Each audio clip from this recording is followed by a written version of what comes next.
Logistics Park Dubuque is essentially a river terminal. So we've got material coming in by barge, we've got material going out by barge.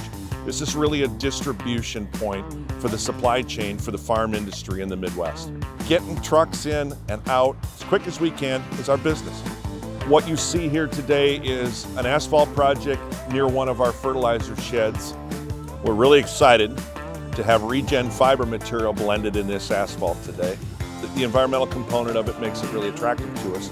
And also we feel like we're going to get strength and durability out of the REGEN Fiber in this asphalt.